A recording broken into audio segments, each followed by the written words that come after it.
The Keys, The Steep Price of Unresolved Family Conflicts by Renee Sonnefeld. In life's grand enterprise, let it be remembered that true wealth is not the empire we build, but the relationships we foster and the mental strength we cultivate. For these are the enduring pillars of personal and professional success. From a good friend, Jorge grew up in a small town nestled in the citrus belt of Argentina together with his brother José. The sons of a humble textile salesman, they were not born into privilege. Their inheritance was not wealth but creativity, innovation, and an unyielding spirit. Jorge, a keen mind with dreams of university, found his aspirations cut short when he was compelled to start working at 15. His parents, struggling financially, could not support his educational pursuit. But Jorge was not one to surrender to his circumstances. In a moment of inspiration, Jorge and José, seeing the bounty of oranges in their hometown, conceived an unprecedented idea.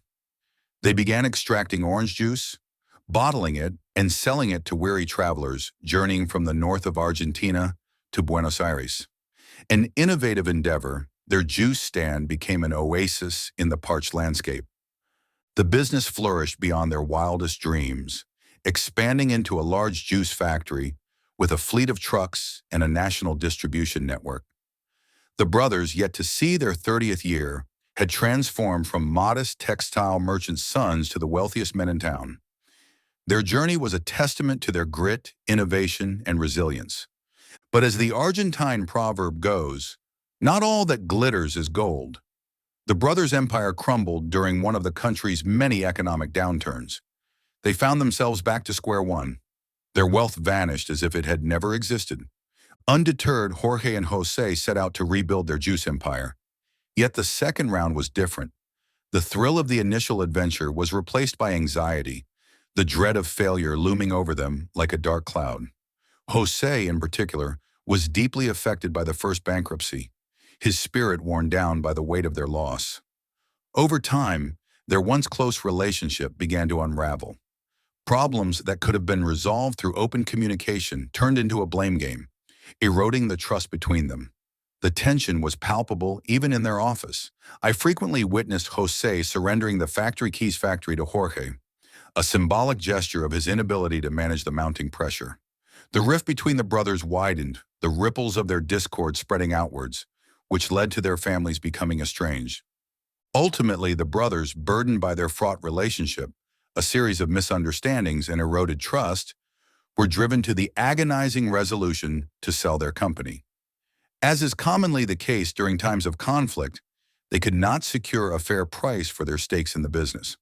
Their children, who had envisioned a future within the familial enterprise, were now compelled to look for opportunities outside of it, with most of them relocating overseas in search of greener pastures.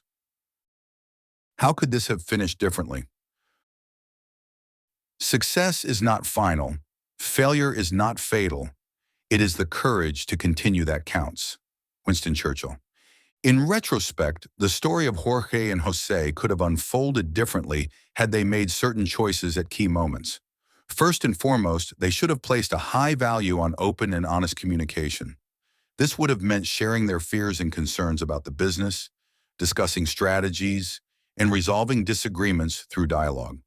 By doing so, they could have averted the cycle of blame and maintained trust in each other, thus preserving their relationship.